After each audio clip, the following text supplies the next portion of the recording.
నేనేం తింటున్నా అనుకుంటున్నారా? కట్టె పొంగలండి.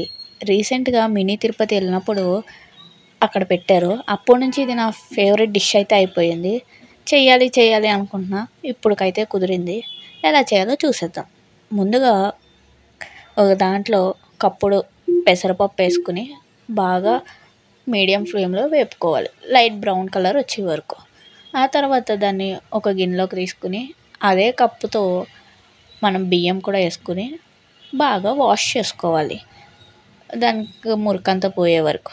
ఆ తర్వాత నేనైతే కుక్కర్ యూజ్ చేస్తున్నా. మీరు గిన్నెలో అన్నా యూజ్ చేసుకోవచ్చు. కుక్కర్‌లో కొంచెం బటర్ ఏసి, నేను కడుక్కొని పెట్టుకున్న బియ్యం పప్పుని వేసి మీడియం ఫ్లేమ్‌లో పెట్టుకొని వేపుకోవాలి. అది వేగే వరకు ఒక దాంట్లో వాటర్ అయితే బాగా మరగబెట్టుకోవాలి. ఏ కప్పుతో తీసుకున్నామో ఆ కప్పుతో 6 కప్స్ వాటర్‌ని బాగా మరగబెట్టుకొని వేగిన దాంట్లో అయితే వేసుకోవాలి. వేసుకొని కొంచెం సాల్ట్ వేసి ఎంత సరిపోతుంది అనుకుంటున్నారో అంత బాగా కలుపుకొని కుక్కర్ మూత పెట్టేయాలి.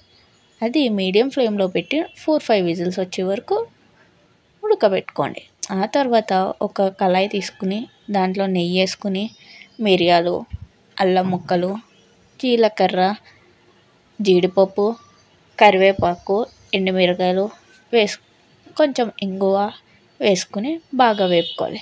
ఇదంతా వేగిన తర్వాత మనం కుక్కర్‌లో ఆఫ్ చేసేసిన దాంట్లో వేసుకొని